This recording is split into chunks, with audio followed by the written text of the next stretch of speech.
capítulo, versículo 30. Eita, que bênção. Meus queridos irmãos, antes de tudo, eu quero louvar a Deus pela presença de cada um dos irmãos, louvar a Deus por cada um de nós estarmos aqui juntos para aprendermos mais um pouco da palavra de Deus e desta feita recebermos orientações e também podermos observar os desafios que um pastor nessa atualidade ele enfrenta para estar à frente de uma obra, liderar as ovelhas, estar à frente do rebanho do Senhor. E eu quero, como base, em primeiro lugar, falar um pouco sobre o que está escrito em Atos 7, que lemos a partir do versículo de número 30, que diz: e completados 40 anos, apareceu o anjo do Senhor no deserto do Monte Sinai, numa chama de fogo de um sarçal. Onde foi que isso aconteceu? Em que período foi que isso aconteceu? Se você ler lá no livro do Êxodo, no capítulo de número 3, que é o segundo livro da Bíblia, você vai ver o fenômeno que Atos dos Apóstolos, ou seja, o escritor Lucas, está narrando que aconteceu com o nosso irmão Moisés. Esse fenômeno que ele pôde ver, pôde contemplar, que marcou a sua vida, o seu chamado e o seu ministério. Sabemos que Moisés, ele era pastor de ovelha, ele apacentava, ele tinha essa prática diariamente na sua vida. E nós sabemos que as pessoas que cuidam de ovelha no sentido literal sabem que existe um grande desafio. Porque existem ovelhas que são ignorantes. Existem ovelhas que são muito bravas. Existem ovelhas que é terrível. E no sentido literal a gente vê isso. Por isso que às vezes o pastor ele vem à frente, porque a Bíblia diz que as ovelhas ouvem e conhecem a voz do seu pastor. Mas existe no meio do rebanho, no sentido literal, existe no meio do rebanho ovelhas rebeldes, ovelhas ignorantes, ovelhas desobedientes. A ponto do pastor, quando chamar, vai aquele rebanho junto do pastor, caminhando junto do pastor, seguindo a voz, a orientação do pastor. Mas tem aquelas que decidem pular cerca. Existem aquelas que decidem quebrar o arame. E aonde está o problema? É por isso que a Bíblia vai nos dizer uma parábola muito linda. Se não me foge a memória, em Lucas 15, se não me foge a memória, vai mostrar que existe uma parábola ali que fala da ovelha que se perdeu, da qual o pastor deixou no deserto. Não foi no aprisco, mas no deserto, as 99 foi em busca daquela que se perdeu. E qual foi o problema daquela ovelha se perder? É aquela ovelha que não ouve a voz do seu pastor. E uma ovelha, quando ela não ouve a voz do seu pastor, a tendência é ela se perder mesmo. Uma hora ou outra ela vai rasgar o bucho nos arames. Uma hora ou outra ela vai cair dentro de um buraco.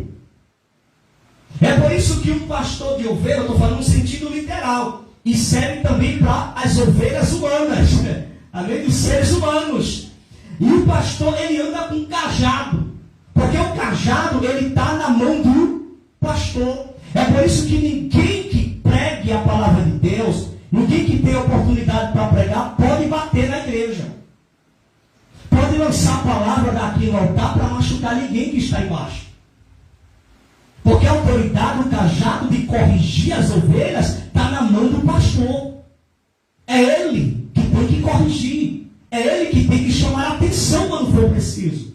E nós temos que ter muito cuidado para não ser deixado levado pela emoção do momento que está pregando ou ministrando e acontecer de lançar uma palavra e machucar alguém. Por algo que você conhece, por algo que você sabe. Nunca cometa isso, porque isso se chama direta.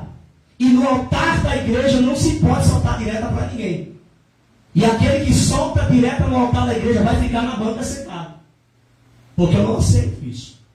Então, estou esclarecendo isso aqui. Isso é condicionamento, irmão. Isso é uma orientação para os irmãos não cometerem isso. certo? Então, o cajado está na mão do pastor. E o cajado, no sentido literal, ele era uma vara. Dobre atenção para aqui, que um pastor ele caminhava com uma vara assim. Era uma vara, tá certo, no sentido assim, e em cima fazia uma curva, como fosse um guarda-chuva. Aí a pergunta é, para que servia essa vara? Primeiro, quando uma ovelha, ela queria sair do meio da convivência da outra ovelha, para querer pular cerca, para querer passar para parte de outras pessoas, que é um erro. Na sua igreja tem comida, na sua igreja tem pasto, na sua igreja tem ensinamento, na sua igreja tem doutrina, na sua igreja tem culto. Você vai fazer o que na igreja dos outros? Aqui tem alimento para você comer. E comer em pasto estranho, irmão, você pode comer uma comida adulterada e pode te fazer mal. Porque quem cuida de ovelha sabe, solta ela no pasto, aquele pastor que está cuidando das ovelhas, ele fica olhando para que não nasça um tipo de mato, que eu não me recordo o nome agora, que se o animal comer, ele morre. Erva. Obrigado, varão. Então o pastor fica de olho no pasto, para que não nasça aquilo ali, para que a ovelha não coma e venha morrer. Aí essas ovelhas, irmãos, que às vezes gostam de estar, por isso que eu não concordo, também não aceito, crentes que andam visitando igrejas por aí. Até porque a gente já deixamos claro aqui, tem culto aqui. Eu não aceito que nenhum irmão daqui vá cultuar em outro lugar.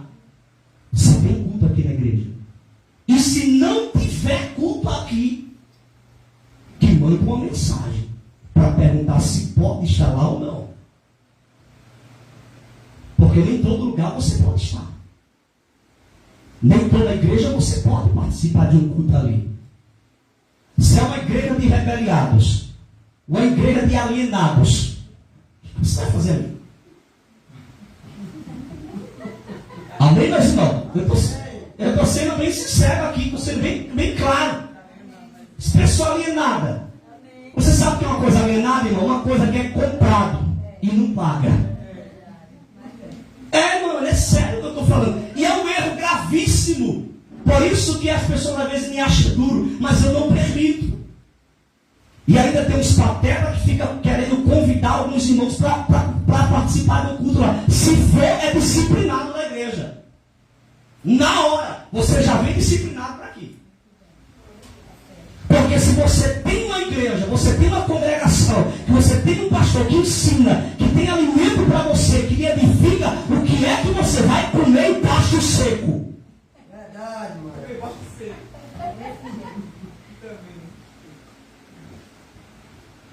Não é isso, irmão Carreiro? Isso, verdade. Então, meus irmãos, a gente precisa esclarecer esses pontos aqui. Amém, meus irmãos? Porque você está pensando, Você está pensando que para ter um pasto verdejante é fácil, Você está pensando que a pessoa chega assim, ó, e abre um negócio lá, bota umas cadeiras, um púlpito na frente e vem para cá, que Jesus está aqui. E assim, Você está pensando que é assim, não? É não, filho? Para uma igreja ter pasto verdejante, ela tem que ter uma vida contínua de oração, homem de Deus de caráter, de testemunho diante da igreja, irmão, diante da sociedade, tem que ter vida no altar. A liderança daquela igreja anda de cabeça erguida por onde passar, e ninguém olha e diz: ali é um pilantra, ali é um veaco, ali é um vagabundo. Eu falo isso. Verdade, Margarida.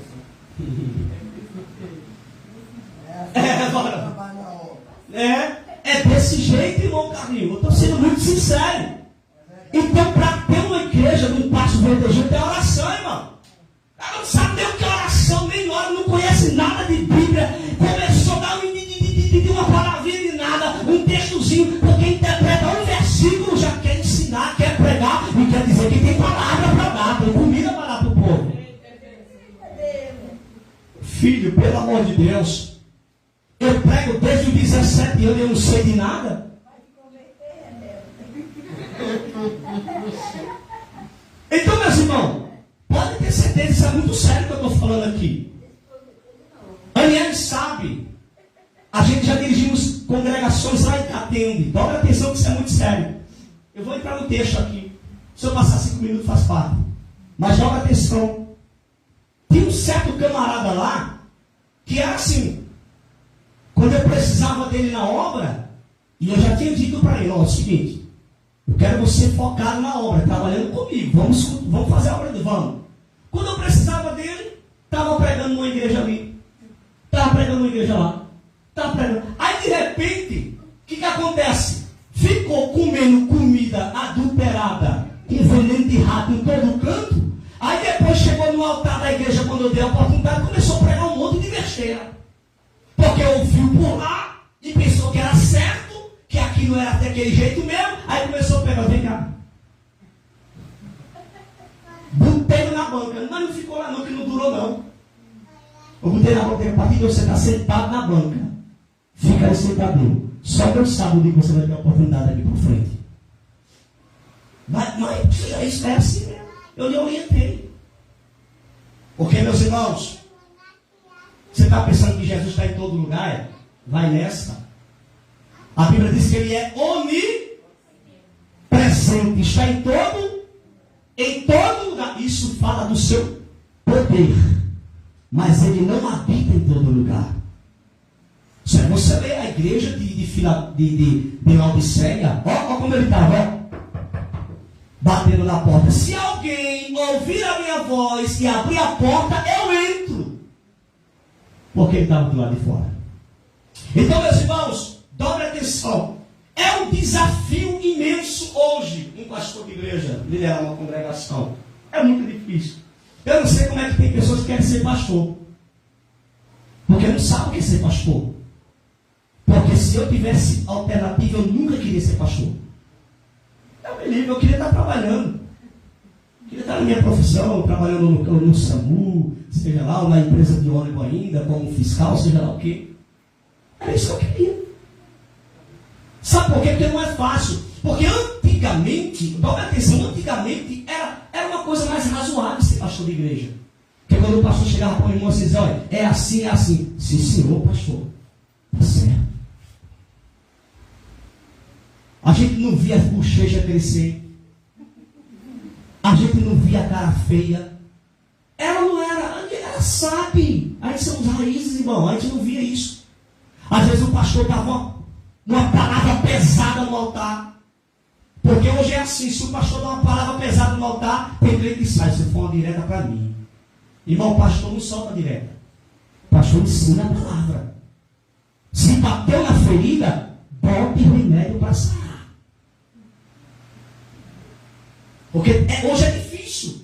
Até quando o pastor está ensinando hoje na igreja é difícil. Antigamente não. O pastor estava a cara cinturada na igreja. Batia em uma série, batia mesmo. E os crentes, glória a Deus, aleluia! Era uma bênção. Ele dizia, meu Deus, uma paulada dessa, eu estou dando glória a Deus e aleluia. Hoje, não é fácil. Se o pastor chama uma pessoa para conversar e corrigir, a gente percebe na hora quando a pessoa recebe e quando a pessoa não recebe. A gente percebe na hora quando a pessoa disse. E é sério, é um desafio hoje ser pastor de igreja. Porque hoje parece que na mentalidade dos cristãos é assim, se um pastor corrige ele, se um pastor chama a atenção, está ferindo. O pastor está preservando a tua vida, rapaz. O pastor está te orientando para você crescer, para você ser algo na obra de Deus, você desfrutar das grandezas de Deus. É isso. Quanta vez, irmão, você já imaginou? Tem muitos crentes dessa época de hoje que se levasse um apertão que eu levei, não estava na igreja não. Porque hoje a moda é essa. Hoje o pessoal tem igreja hoje como que fosse uma casa alugada. Enquanto der para ficar ali, eu fico. Se me ferir, eu não fico. Eu vou para ali. Hoje é assim, irmão. Hoje parece que os crentes estão perdendo a raiz. Os crentes estão perdendo a firmeza. Mas crente que tem raiz, irmão, crente que é firme de verdade, o pau pode comer nas suas costas, pode se levantar quem for contra ele, ou dentro da igreja ou fora da igreja. Assim como a Bíblia diz, pode se levantar o espírito do governador, mas você não sai do lugar.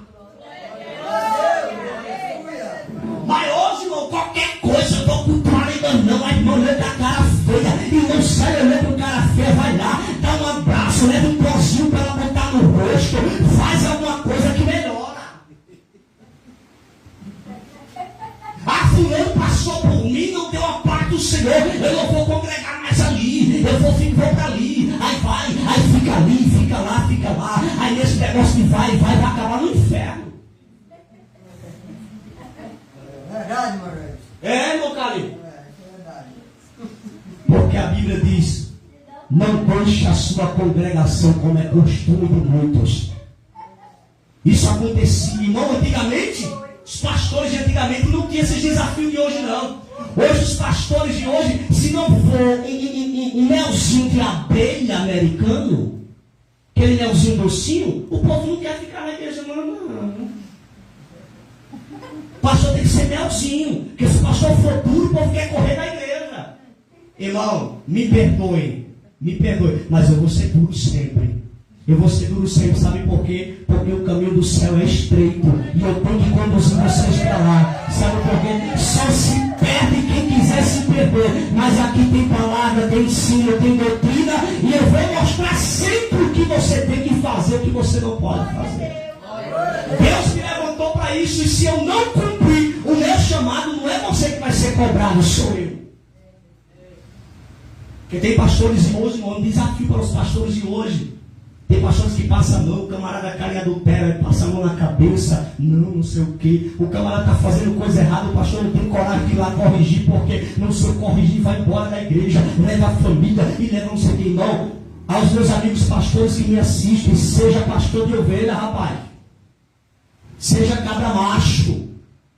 Porque crente que é crente de verdade, para quem me ouve, eu sei que tem pastores me ouvindo ali, que eu vi que estava assistindo.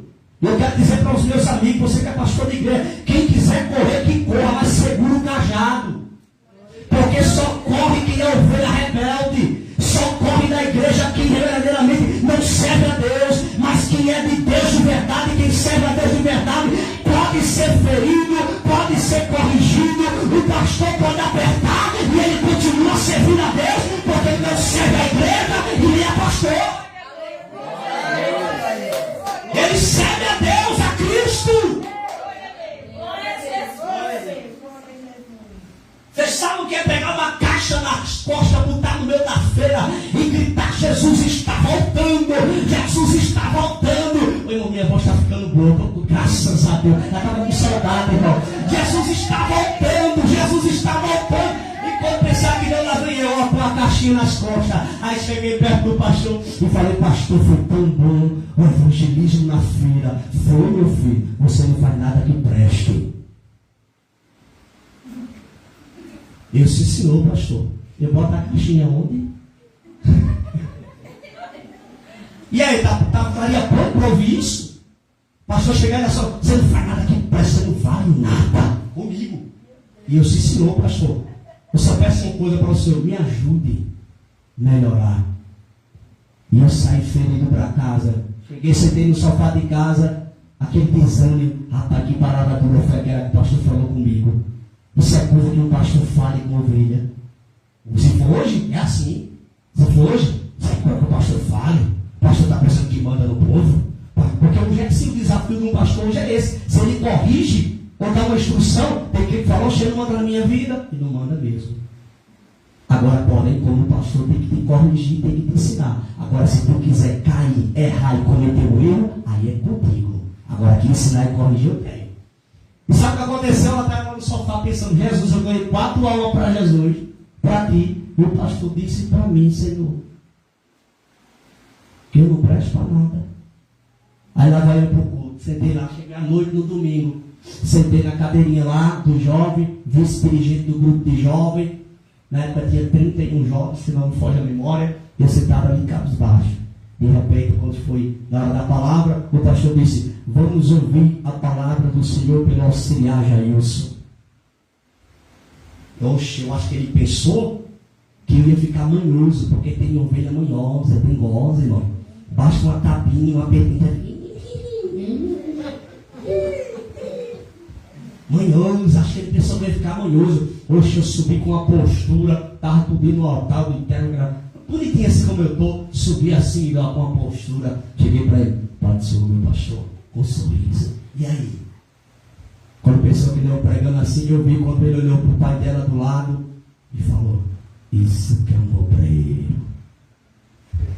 Sabe por quê, irmãos? Porque às vezes os apertão que você recebe, você nem sabe que já é o pastor observando algo que está vindo aí para ti grande. É algo maravilhoso que está vindo aí. Ou você pensa que Deus vai te dar algo de mão beijada, passando a mãozinha, você é uma bencinha, você está tão uma bencinha na igreja, meu Jesus. Não, irmão, você vai ser apertado, vai gemer, vai doer, vai ficar que nem um bagaço passando naquela máquina, mas também vai sair o suco mais doce que você já tomou na vida. Caldo de cana é bom, não é, irmão? Mas só é bom depois que passa. Então entenda, irmão, pastores dessa época sofrem, é um desafio muito grande. O que aconteceu nesse período aqui? Está o povo clamando, Senhor, nos tira do Egito. Senhor, nos tira do Egito. E o que acontece? Depois que Deus levanta quem? Moisés, para ir lá falar com o faraó. Aí quando você chega aqui, se você ler, vai lá para Êxodo rapidinho, eu vou resumir aqui, Êxodo 14, versículo de número 14, 12. Não é esta palavra que temos falado no Egito, dizendo, deixa-nos que sirvamos aos egípcios, pois que melhor nos fora servir aos egípcios do que morrermos no deserto. Olha aí, na hora agora do aperto, na hora da prova agora, o povo foi para cima de Moisés. Mas não foi eles que pediram para Deus libertar eles? E agora eles queriam atribuir a Moisés. Ou seja, dizer, Moisés, por que tu não nos deixou lá? Mas não foi Moisés que libertou eles. Moisés foi enviado por Deus. Quem libertou foi o Senhor. Deus o libertou. Veja o que é, irmão. O quanto é difícil liderar o povo. E eu me lembro muito bem. Eu concluo esta palavra que eu falei para os irmãos que seria mais orientações. Eu concluo essa palavra dizendo uma coisa para os meus irmãos aqui. Eu sempre fui obediente aos meus pastores. Você quer ver você não prosperar na vida, seja desobediente. Se você é desobediente, você não prospera. Você pode fazer tudo e nada dá certo. Eu não sei o que é isso. É porque é princípio. Obediência. A Bíblia diz lá no livro dos Hebreus, obedecei a vossos pastores. Amém. Tem que haver obediência. Porque hoje é uma dificuldade, irmão. As pessoas pensam que nada, joga logo essa, pastor não manda na minha vida. Não manda mesmo. Mas pastor tem autoridade divina de Deus para te ensinar e corrigir. E tem pessoas que não entendem isso. E tem pessoas que não querem, pensam que às vezes o pastor dá uma orientação, está querendo interferir na vida da pessoa, está querendo entrar no meio da família da pessoa, está querendo interferir nas decisões da pessoa. Não é. É a orientação. O papel do pastor é te orientar, é corrigir, é te mostrar. Agora, a decisão a ser tomada, Jesus te ama, rapaz. Vem-te embora para Jesus com pressa. Entendeu, irmão? É desse jeito. Então, o que acontece? Quando o pastor corrige, ensina, irmão, ele não está interferindo, ele está te orientando para que você vá bem. Só que hoje a pior coisa que tem, e um desafio grande que o pastor desse século agora, desses dias que nós vivemos, ele enfrenta, é fazer com que a igreja entenda que o pastor, quando ele ensina e quando ele corrige, não é para mandar na sua vida, mas é para te orientar, para que você cresça. Porque você não tem a autoridade que eu tenho. Existe uma unção sobre a minha vida que você não tem. Existe uma autoridade sobre a minha vida que você não tem. Deus entregou ao pastor da igreja. E quando você não está debaixo da bênção do seu pastor, irmão, você perde muito. Por isso que mesmo meu pastor apertando de um lado e de outro, irmão, não saía de perto dele. Saía não. Não ficava dengoso, não ficava manhoso. É para onde, pastor? Vou. 1h30, 2 horas a pé. Vou. Não me dê esforço para ir. Ah, mas o senhor vai me levar de quê? De Hilux? Não. Para onde é, pastor? Vou. Quantas das vezes eu fui aqui para Timbó, lá de Belém? Quantas das vezes eu vim aqui até para aqui para Batateira, lá de Belém por dentro do pé? Caminhar. De Belém para a Vila de Santana, Tabuleiro, de pé, caminhando. E aí? Lá em Cateno, quando ela sabe, junto com o meu pastor Leonardo, 2 horas, 3 horas de relógio para o engenho. Se não me engano, chamado Santa Luzia, se não me engano, o nome do engenho. E aí? Para que fazer obra? Hoje, o povo é assim, não. É de quê? Aí eu levar de quê? Irmão, você foi chamado para fazer a obra. Você não foi chamado para ter boemias na igreja. Eu não tenho. Sabe qual é a minha boemia, irmão? É passar 2, 3 horas de relógio de joelho orando por cada um de vocês. Essa é a minha boemia. Porque Deus me chamou para isso. E ai de mim se não orar pelas ovelhas. Ai de mim se não orar pelos meus irmãos. Então entenda. Outro desafio, encerro agora. Outro desafio que um pastor nessa época ele enfrenta, varão, é o desrespeito. Hoje o pastor é muito desrespeitado por conta de uma cambada de pateta que existe.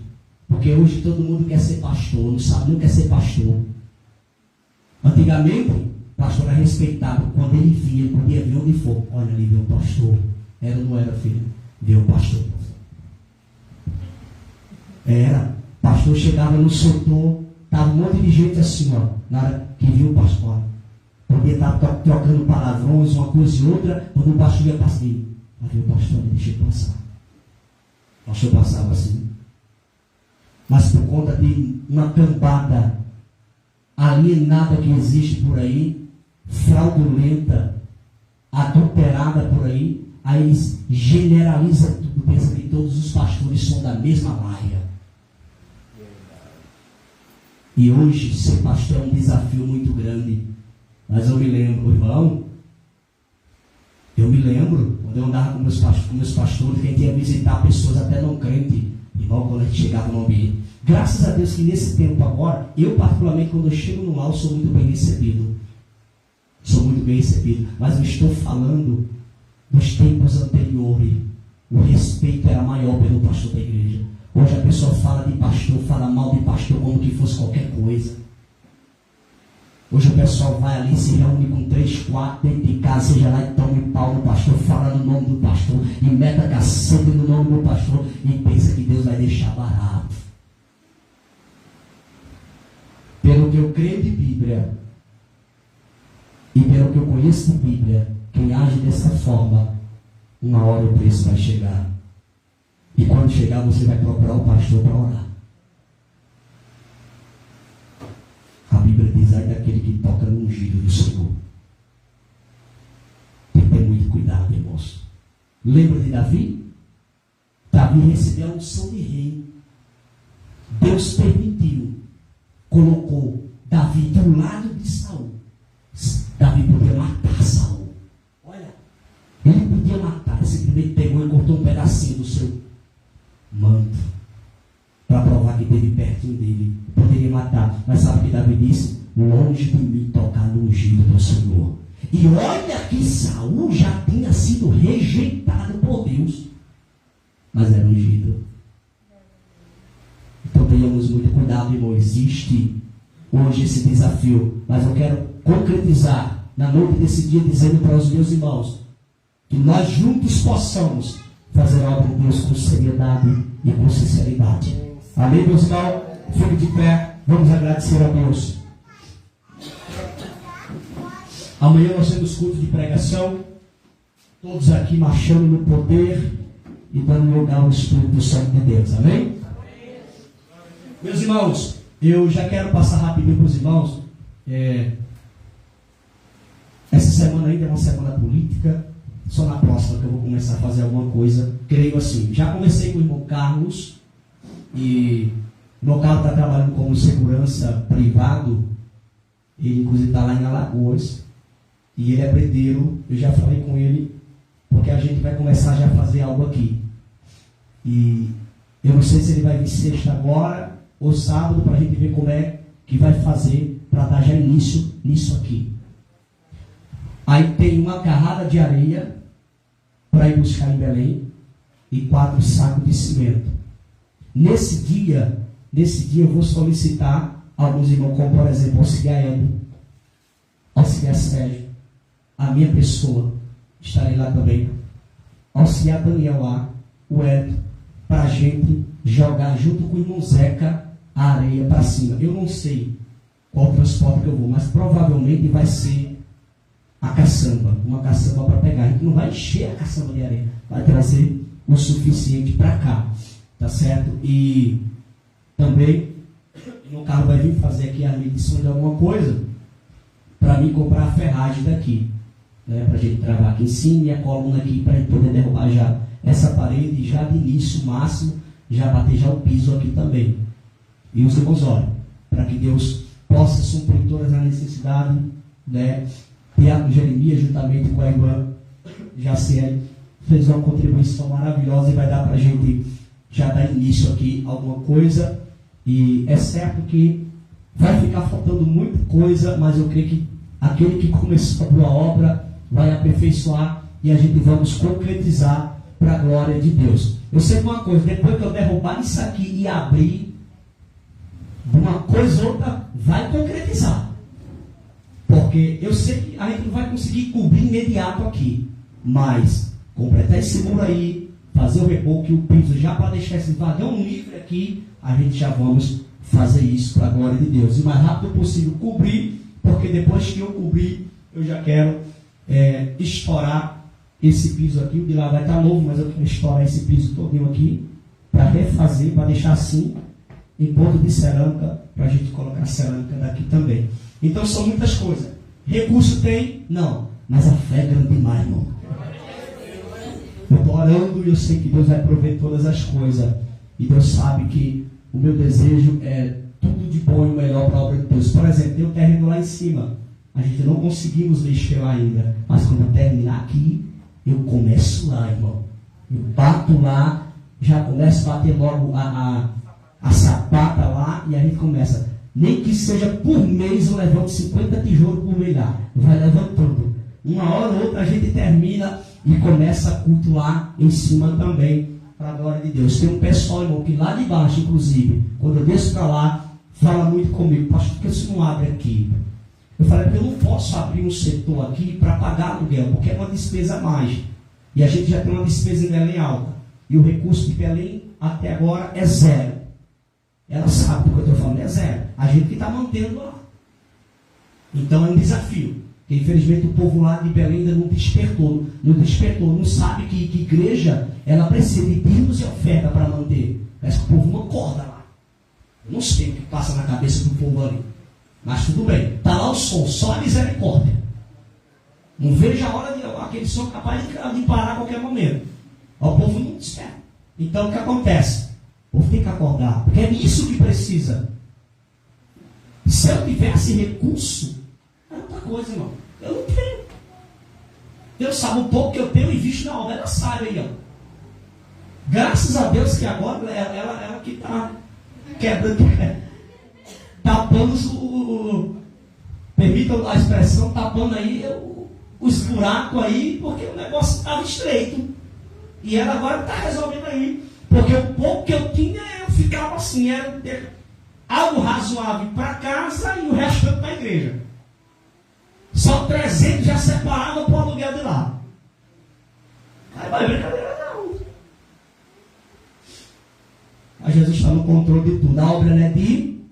E eu creio que Deus vai despertar os irmãos de Belém e de Maria.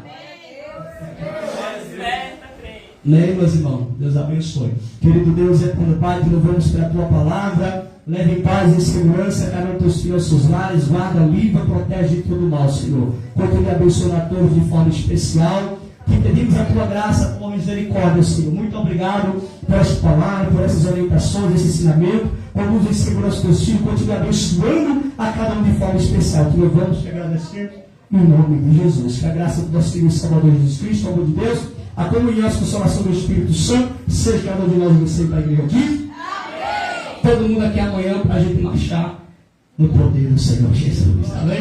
Deus abençoe. Glória a Deus. Cumprimento seu irmão, diga, foi bom você ter vindo. Diga, você é ovelha. Diga, não pula a cerca.